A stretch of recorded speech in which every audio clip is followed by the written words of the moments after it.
Today, a changing of the guard. Is HuffPo dead or reborn?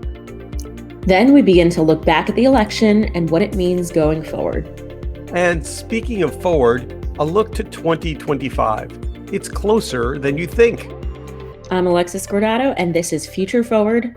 I am Steven Rosenbaum. Let us launch. Good morning, Alexa. Good morning, Steve. You know, I have to say I'm enjoying this show now that we're not having to do politics so relentlessly. It's like a little deep breath. It's been a couple of weeks. The world's returning to normal. I'm not doom scrolling my phone in the middle of the night so much. Yeah, although the transition is worrying me, but that's we don't have to get into that. Yeah, we'll save that. We'll save that for yet another day. So we're going to do 3 chapters in today's show, and I think we should just start right in with BuzzFeed, because it not only is it relevant and getting some interesting coverage, but I think it's a good window into the world that you and I came from, and kind of this endless consolidation. Maybe should we start with the journal piece, just because, well, I don't know. Like let's start with the Verge piece, because it's written in a way that is helpful and a little snarky. So I'll read you the first paragraph, and then we can dive in. So BuzzFeed and HuffPo, formerly separate, are now one, says The Verge, as first reported in the Wall Street Journal. Verizon, which previously owned HuffPo, also known as the Huffington Post, has dumped the powerhouse digital media brand in an all-stock deal. So that's just 2 sentences, and I already question powerhouse media brand. Well, I mean, I don't know if it's really dominant anymore, but it has household name recognition, right? There's brand equity there. It's not like you would go to a dinner party and say, and people wouldn't know what it is. Yeah, but you could say the same thing of Friendster too. Maybe not. Maybe not. Yeah. All right. So here's like a reminder for our listeners who are not, over the age of 30 or 35. Huffington Post made its bones as a political site, and it was a massively successful Democratic left-leaning political site. It was, in its day, that was what, it was the MSNBC of its time. Every single time people slam the media for not using words like Trump lied, and they say, let me rewrite the headline for you. Like when you see tweets saying, I'm rewriting this headline, I always, in my head, think of what would have the HuffPo headline been? Like the big blue Helvetica-like font slamming the administration. And those headlines were, in no small part, the responsibility of Jonah Peretti. What people may remember is that, in the early days of HuffPo, its innovation was that it would rapidly test multiple headlines of stories, and then some combination of algorithm and human effort say, wait, we have these 10 different headlines for the same story, and that one's performing like crazy. Put that one up, and the other 4 would go down. And so it became, a little tabloidish, certainly, but it was, and a spirit of full disclosure, I wrote for Huffington Post for a very long time, and was very proud of it, loved the work I did for them, and got a lot of attention for it. So those were most certainly the good old days. Mm-hmm. Then it was acquired as part of this series of the thing that's worth remembering is that Tim Armstrong, all right, remember that name? Mm-hmm. Yep. All right, so that's like name check Tim Armstrong. Tim Armstrong had this strategy that he was going to be the player in the web and was going to essentially scoop up everything he possibly could. And at AOL, and bought a whole series of sites, including Huffington Post. Yep. I'm leaving I remember silence there because, that story has the ending is, then there was, we'll never really know, but there was some internal Verizon power play, and there was two strategies, and one was we're going to be an infrastructure company, and one was we're going to be a content company, and Tim lost. And Tim has not been heard from since. I mean, I could Google him. I'm sure he's somewhere. But and so now you've got all these assets, like really good early web assets sitting at Verizon that are essentially like on a ghost chip. So like TechCrunch, Right. and Huffington Post and a bunch of others, and the thing, of course, is that they're all perfectly fine web properties, but they're a rounding error number for Verizon. Yep. So they've been for sale for a while. Yeah. And Verizon, I guess last year, it's been a year now, Verizon shed Tumblr, right? Automatic, the creators of WordPress, bought it from Verizon. So it's not surprising that they would also let go of HuffPo, because I feel like that strategy they abandoned a long time ago. So does this ever work?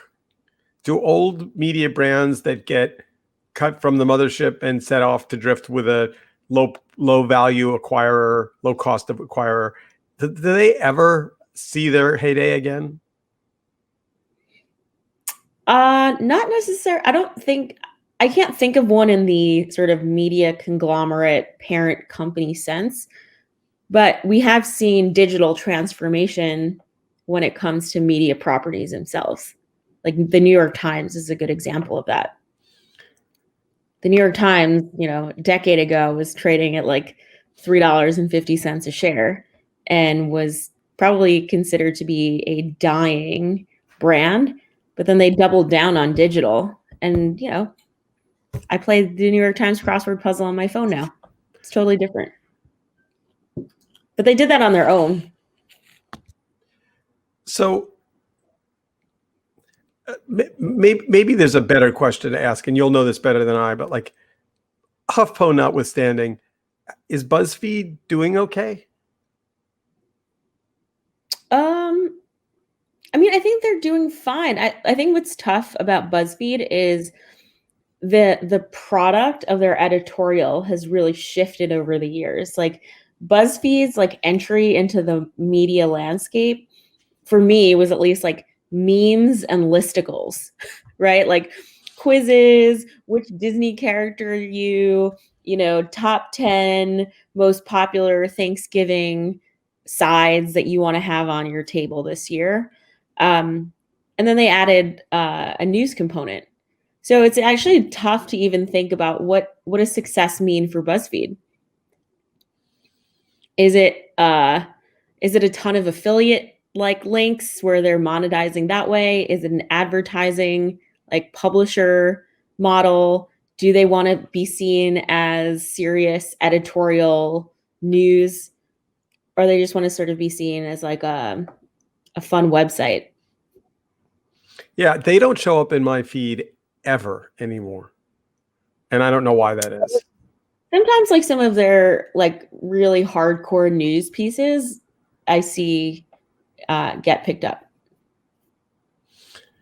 So we tried to look at HuffPost, so all this reporting says powerhouse HuffPo. So we spent a little bit of time poking around trying to figure out if the traffic was actually that interesting. And we got, traffic on the web is a complicated thing, but we got essentially two numbers, right? So we got like a 8 million uniques and then an 85 million uniques.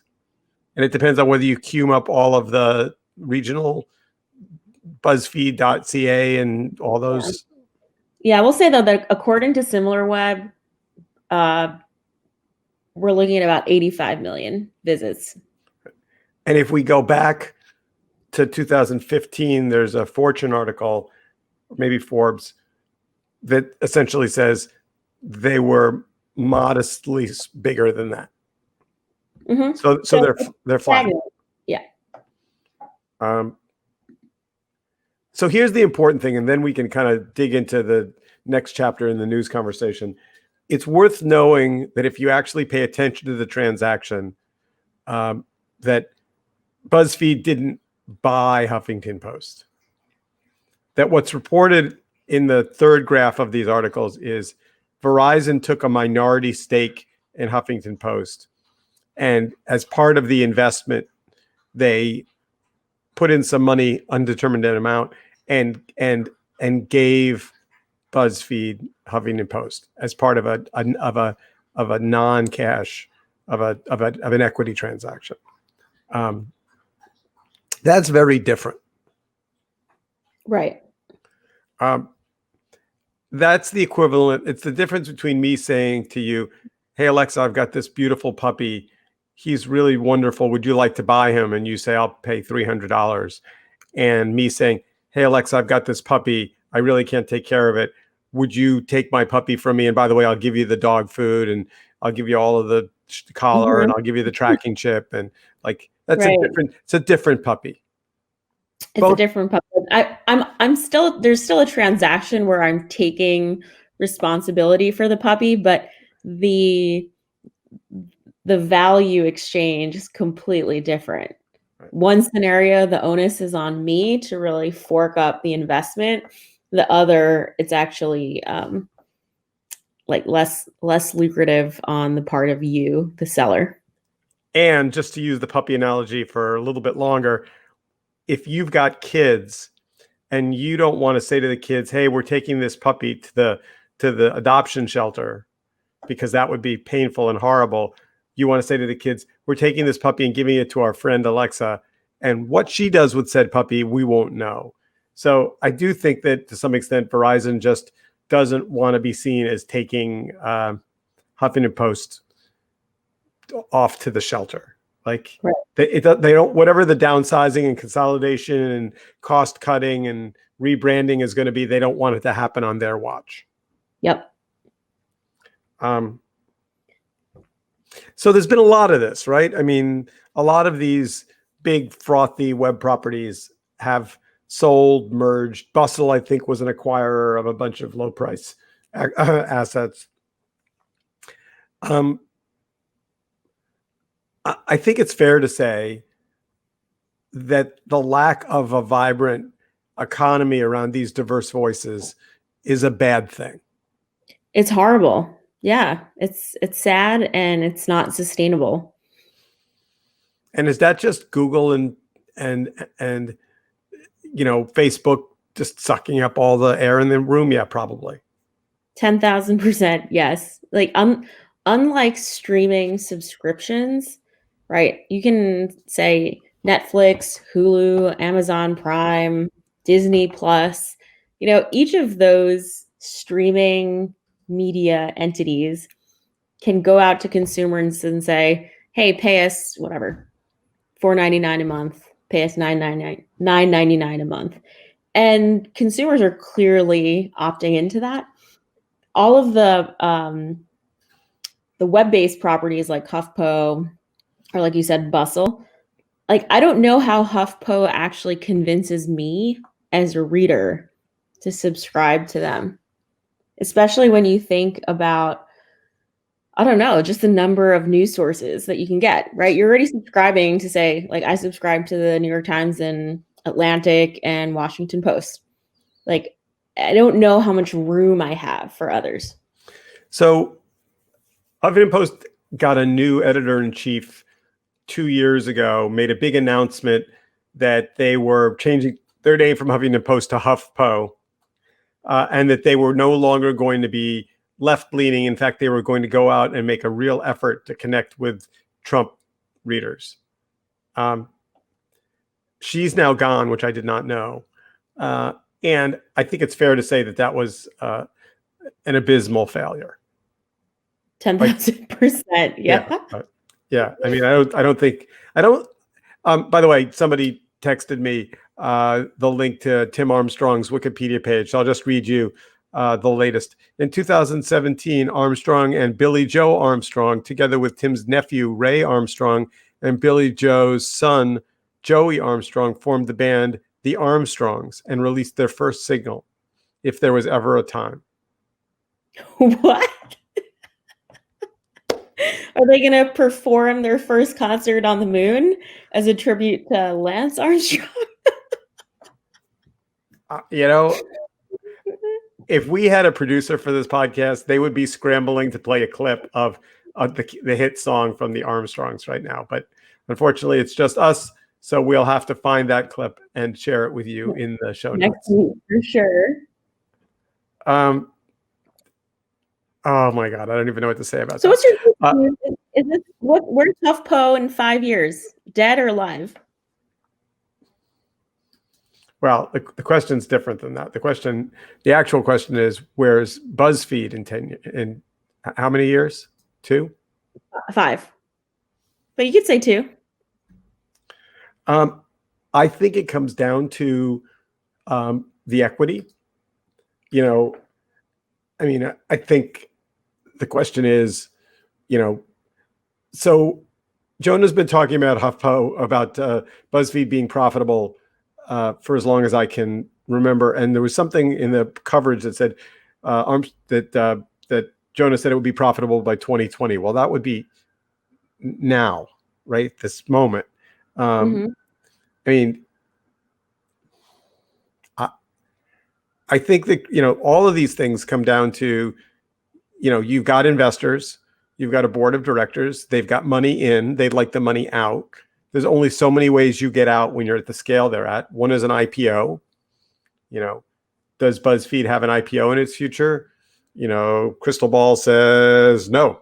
So no IPO, which means it needs to be acquired either at a loss or flat or at a profit, or merged into something. Jonah's hardworking and driven, but he's the victim of what's going on in the content space broadly, and I'm not sure that he gets to control that. It's easy to be negative. Negative is easy. I'm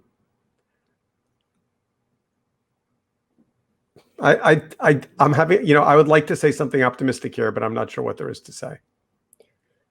Well, the world has a bunch of billionaires. Maybe they'll find like a billionaire benefactor in the way that Bezos took Washington Post, Mark Benioff took Time. Yeah, but those were like, trophy wife acquisitions. Right. I'm not sure that BuzzFeed or Huffington Post are trophies for, I think they both were acquired with a mission. I don't know. I think if you get outside our little bubble, our listener bubble, and you ask average consumers what they remember about either they would say BuzzFeed listicles, and they would say Huffington Post politics. Yep. And in some ways, the slightly frothy, trivial, poppy BuzzFeed early 1.0 energy has moved over to TikTok. Mm-hmm. It's slightly like, junk food. Sorry. I know some of my friends who are writers in many seasons of BuzzFeed's ecosystem are going to be angry at me for that. But in its earliest days, that's what it was. All right. Anyway, so that brings us to Professor G. So you dug up a newsletter piece that is kind of future of news. That, to be fair, I'd read it as well. The Scott Galloway piece about CNN.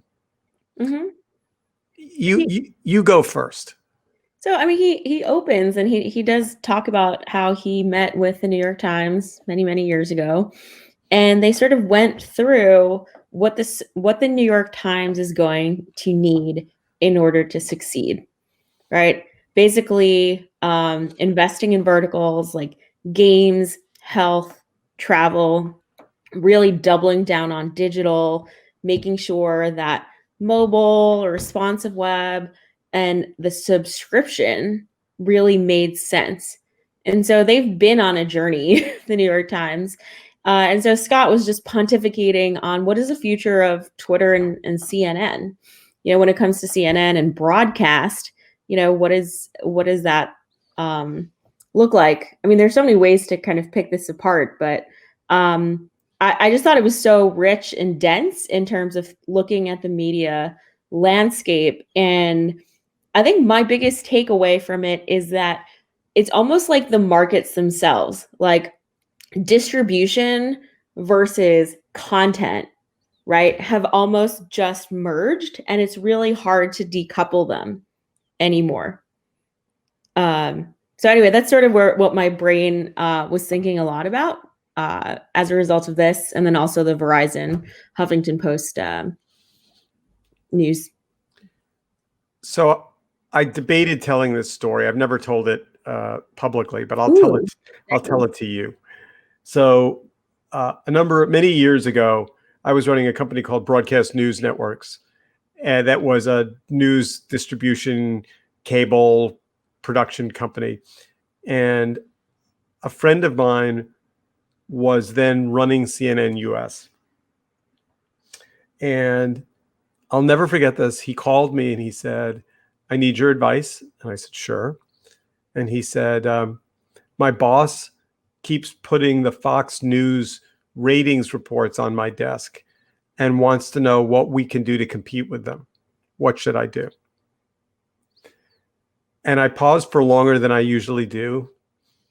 And I took a deep breath and I said, "Write your your resignation letter." And he said, "I don't understand." And I said, "It would be like a fine dining restaurant being told by their boss, 'Hey, look at how many hamburgers McDonald's selling. Those are the numbers we need to they're." And I said this back then. I said, "Fox News doesn't play by news rules.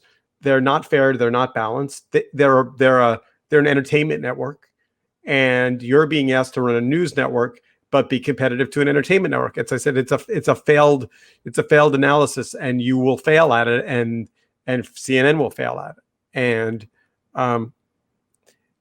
so what worries me about the Galloway evaluation here is that he thinks that a deep pocket, rescuer can come in and somehow scoop up CNN and make it a credible news source. I think that as long as the measurements are what they are, and as long as you're being measured on eyeballs and viewing time and all that kind of mechanism, CNN has to be some version of a sideshow. And, the people with the right pictures are going to win, and the people with the most salacious hosts are going to win. And I don't know, the other example of this is if you go back to, the last attempt to do kind of a left-leaning or balanced or whatever it was, I guess it was left-leaning at the time, media company was Air America. And, Air America also failed. And it failed because, news is just not that funny, and it's not that entertaining. I mean, and right. So So if you scroll down to in this newsletter blog post, right, he merges Twitter and CNN logo into TNN. And I think, I think that's some kind of the point, right? If you look at Twitter adoption and demographics, and then you look at CNN viewership, they're kind of like inverted. And so you think about from a asset and value standpoint, what actually happens when instead of Twitter fake news doom scrolling, right? You sort of get the entertainment of politics without the news integrity. And then you take sort of the fact first investigative journalism punditry of CNN and you put them together. All of a sudden, CNN has sort of a revitalized distribution channel. And then Twitter actually has sort of an editorial focus that it doesn't have now. I don't know how that gets pulled off, and I think it might alienate CNN viewers and it might alienate Twitter power users, but it's super interesting to just think about. Look, Scott's really good at this, right? Let's take Walmart and merge it with, pay less shoe. I mean, this is a thing he does with great skill, which is kind of these big, slightly kooky but reasonable mergers. But what's going to come down to is shareholder value and the shareholders of Twitter and the shareholders of CNN, and the fact that Warner Media wants out of. I mean, part of this comes from Warner Media has said, we want out of CNN. Mm-hmm. And by the way, another thing just to remember about the news business is no advertiser ever has said to their agency, hey, take our messaging, take our ads or our taglines and put them next to that terrible forest fire or that murder or that rape or that COVID reporting. Like, news is not inherently something advertisers want to be near. Right. Which is why, if you look at the New York Times, part of their success is the crossword puzzle, and part of their success is food, and part of their success is real estate. I mean, they understood that the lifestyle pieces of that institution would build the news will build audience and subscribers and revenue, but it's not going to build advertiser opportunities. So, I think he didn't mention it, but I mean, this isn't necessarily a new idea. Twitter has Cheddar News, which I think was actually created by someone who is involved in BuzzFeed, or maybe co-created BuzzFeed. No. Cheddar isn't owned by Twitter. No. I'm saying they Twitter and Cheddar, like Cheddar broadcasts on Twitter. Yeah. Like there's already Twitter has already explored, oh, do people want to actually consume live video on Twitter? Right. And they've done that partnership with Cheddar. And so I don't even know what their appetite would be for like CNN's broadcasting journalism more integrated into their platform. Although I don't know. We have to do a different thing on Flock because I don't get it either. So I don't understand a lot of the decisions Twitter's making, but wow, But anyway, I believe Jack has left the building and replaced Jack with Jackbot. All right, so we have two other little chapters. So we're going to run a little long today, but it's worth it. So let's jump over to this Neiman Lab piece, which I thought was strangely and wonderfully soothing. Like, rarely have I read a long read that like I could just like really settle into. So this is an article about from 100+ scholars on what we learned from the 2020 election. Mm-hmm. There's no thesis. There's lots of different points of view. It's 80+ pieces, which means it's almost too large to be read. But I'm working my way through it. But it was it was the opposite of the CNN Fox News Scream Fest. It was thoughtful and provocative and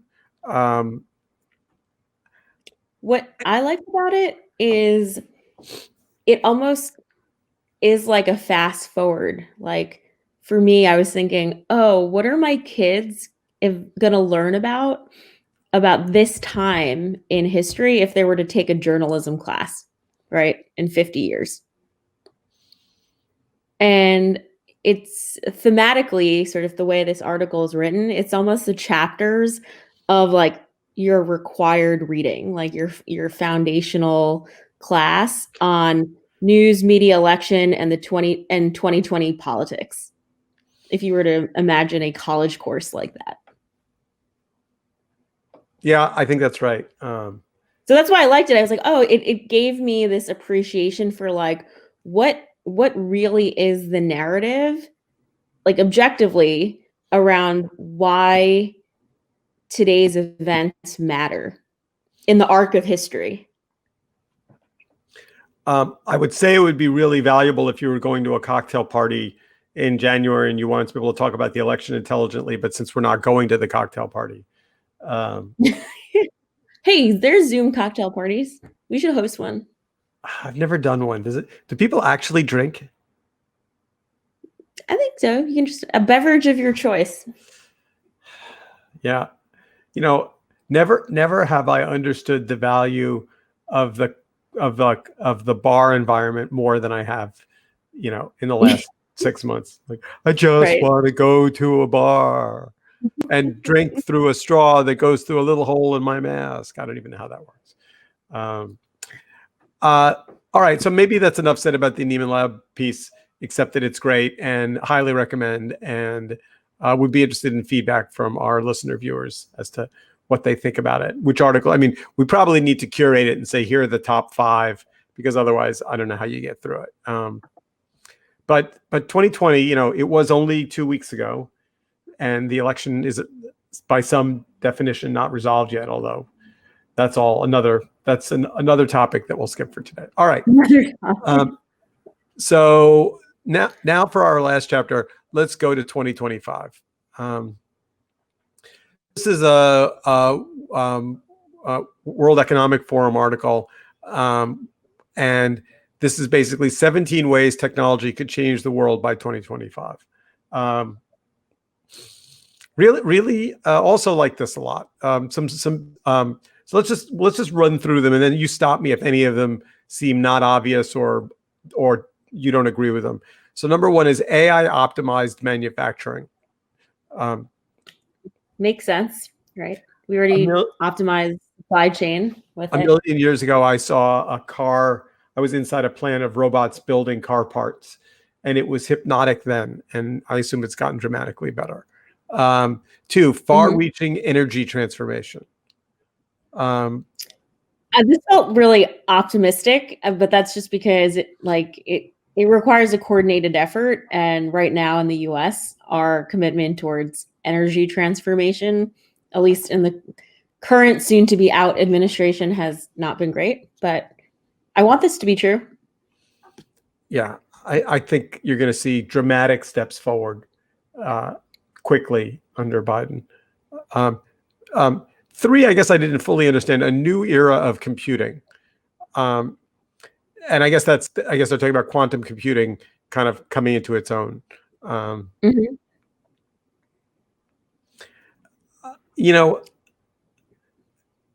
No one's written these words yet that I've read. I'm sure if I Google them, I find them. But presumably what we're going to find out about the coronavirus vaccine and the reason it's been developed by multiple organizations with similarity and speed in a way that has never been done before in human history is because of the power of quantum computing. Right. You have multiple data sources, and the analysis of that data is only made possible as a result of computing power. Maybe not even necessarily quantum computing power, but just computing power. So it's not the scientists worked extra hard. It's that the data they're working their asses off, but for sure. Oh, no. They make it possible. Yeah. It's the reason why you can't beat a chess playing computer. Yeah. Because they can just play more moves. I just called it they. All right. Sorry. All right. Number 4, we should move fast because there's 17 of them. Healthcare paradigm will shift to prevention through diet. I'm skeptical about this one. I just think people's behavioral patterns are kind of hard to transform. 5G will enhance the global economy and save lives. Maybe. I hope so. 6, a new normal in managing cancer. I thought this was interesting. I guess it felt like it was really broad. I don't know. Could you think of an example that feels tangible? Well, they said, it's interesting that they said managing rather than curing. Right. But 2025 is really soon, right? I mean, yeah, it's 4 years from now. Robotic retail.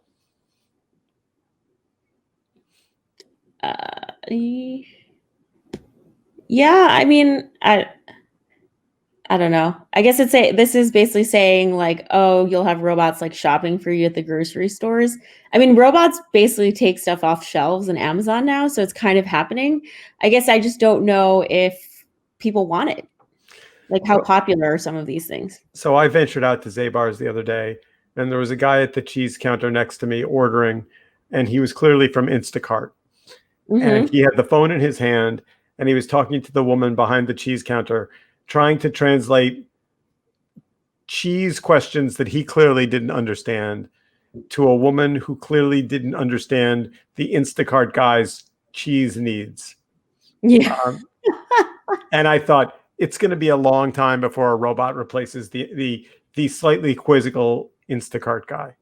Also, as someone who misses the Upper West Side, I would love to go to Zabar's post-pandemic, and just for like the smell and the looking at the choices, like I love that. I don't Are you want that. suggesting that during the pandemic I took great risks to go to get deli food? Yeah.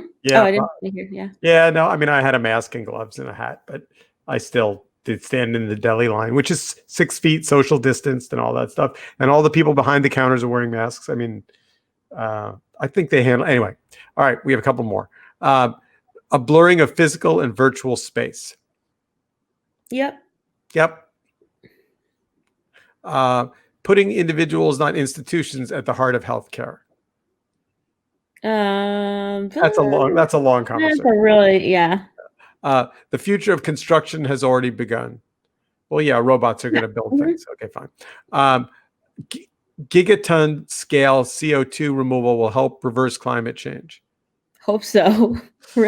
I don't know anything about the technology there, but yes, if we can clean the air, for sure. 12, a new era in medicine. Oh, that's what we were talking about. 13, closing the wealth gap. Oh gosh, I hope so, but a lot of things have to happen in order for this. Like anything that's policy driven on this list, I'm so skeptical about. Yeah, well, consider the source, World Economic Forum. Right. Yeah. 14, a clean energy revolution supported by digital twins.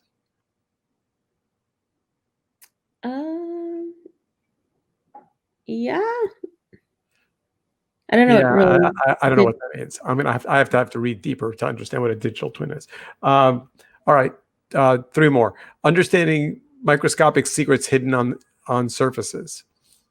Yeah, I feel like, I mean, even with coronavirus, there's been a lot of work in that area. All right, 16, machine learning and AI expedite decarbonization in carbon-heavy industries. This for me is like related to the CO2, yeah. Yeah. And then number 17, privacy is pervasive and prioritized. I think we're turning the corner here. At least we're a fork in the road. Obviously, a company like Apple taking a hard, firm stance on privacy is not trivial. And I think we're going to see more and more consumers shift market standards when it comes to privacy. Yeah, and California's little known but often talked about on this pod, Proposition 24 is going to roll through the U.S. ad market. All right, so with that, cleansing deep breath. Any big Thanksgiving plans? Anything exciting? We're doing like distributed, decoupled Thanksgiving, no large gatherings for the first time. I'm going to see my parents, but only conditional on me having a negative COVID test. You know, we're keeping it really small and safe. Did you see that there is now an at-home COVID test that's been approved by the FDA 2 days ago? No, that's great news. Yeah. It How much is it? I don't know the answer to that. And also you need a prescription to get it. Oh, and although, presumably we all have doctors that will write, it's not a hard prescription to ask for, but so we made the decision to do no gathering. Everyone in the family is kind of working at their own small little Thanksgiving plan. We tried to order the Fresh Direct 2-person turkey Thanksgiving thing. We tried for days and they kept going out of stock before we could get it in our shopping cart. So finally we just went to Gristedes and got a little turkey, and we're going to have a little mini meal, like cook at home. But and that's what all the cool kids are doing, Steve. Well, that would be me. That would be me, the cool kid. That's what we have to do. That's how we're going to beat this thing. And by the way, we didn't even talk about it, but continued good news, on the COVID. Are we saying cure? We're not saying cure. Vaccine. Which you should read the latest article though on what the Pfizer drug is going to take in order to administer. It's like 2 doses, 28 days apart, and the infrastructure needs to be built now across the country in order to store it, because it has to be stored at a certain temperature. It's very complex. Okay, so just to play dummy for a second, why don't we just say we had a competition, Moderna won. We're not going to build all this infrastructure. We're going to put all our money into Moderna because you don't have to have that, because that can sit in a fridge. Why are we doing both? Because we're capitalists, Steve, and we want choice and free markets. And what about public health crises? No, this is about Moderna and Pfizer are going to duke it out and raise shareholder value. Oh, it makes me so sad that you're right. All right. With that, we are out of time. We'll see you next week. Have a nice Thanksgiving. Bye.